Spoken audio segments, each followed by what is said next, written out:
Bu. Selamat Waalaikumsalam. pagi. Selamat pagi nak, silakan duduk. Makasih Bu. Bagaimana kabarnya nak? Alhamdulillah baik Bu. Ada yang ibu bisa bantu? Jadi di sini saya ingin menceritakan masalah saya Bu.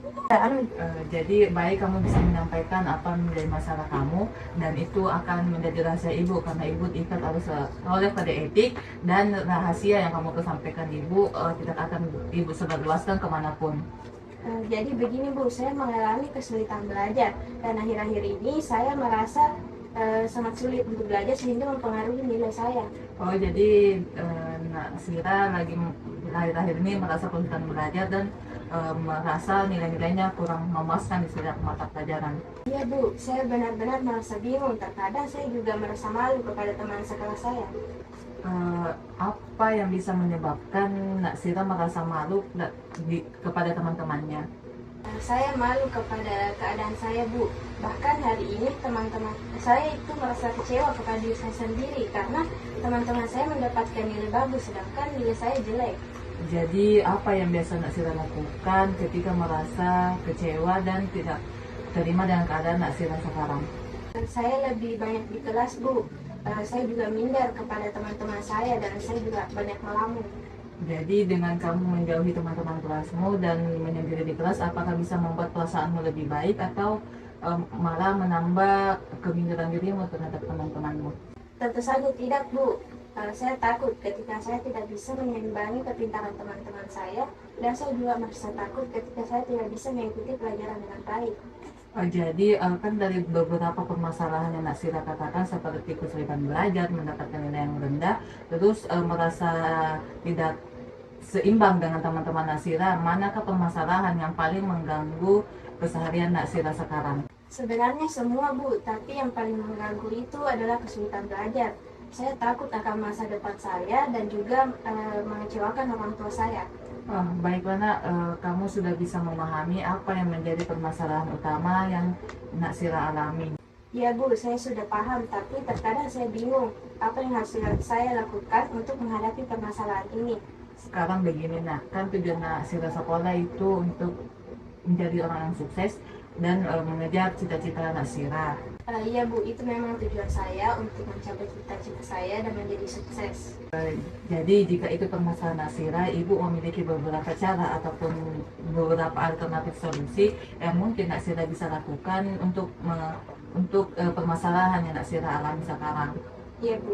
Jadi begini Nak, kamu tidak perlu merasa malu dengan keadaan yang sekarang ini, dan juga kamu harus tetap semangat untuk menjalani hari-harimu seperti biasa. Kenapa begitu Bu?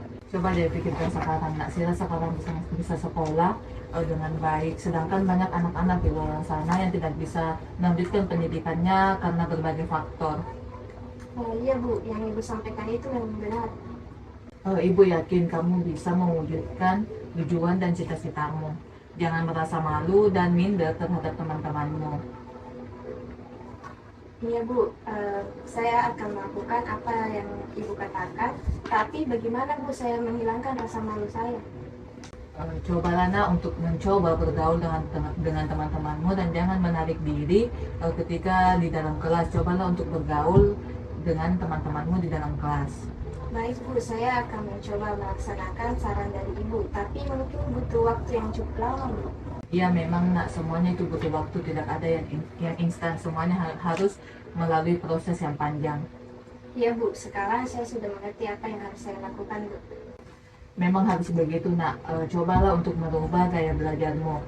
Jika sudah sholat subuh kamu bisa belajar karena udara pagi dan badan masih merasa segar. Terus di malam hari jika masih ada waktu sebelum tidur kamu bisa belajar lagi.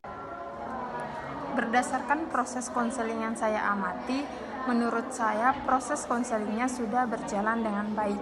Tapi meskipun proses konselingnya sudah berjalan dengan baik, mungkin dapat ditingkatkan lagi dengan memberikan lebih banyak ruang untuk refleksi individu dan memastikan adanya rencana tindak lanjut yang konkret setelah sesi konseling selesai.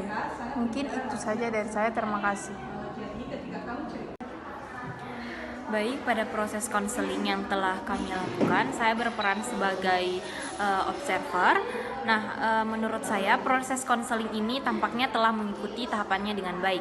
Pengakuan perasaan, identifikasi masalah, dan penawaran solusi merupakan langkah-langkah yang kritis dalam memandu individu menuju pemahaman diri dan perubahan positif yang dilakukan oleh konseling. Baik, hanya itu. Terima kasih. Pada video proses konseling tersebut sudah baik karena sudah menerapkan langkah, tahapan, serta teknik-teknik dasar yang harus dilakukan konselor dalam melakukan proses konseling.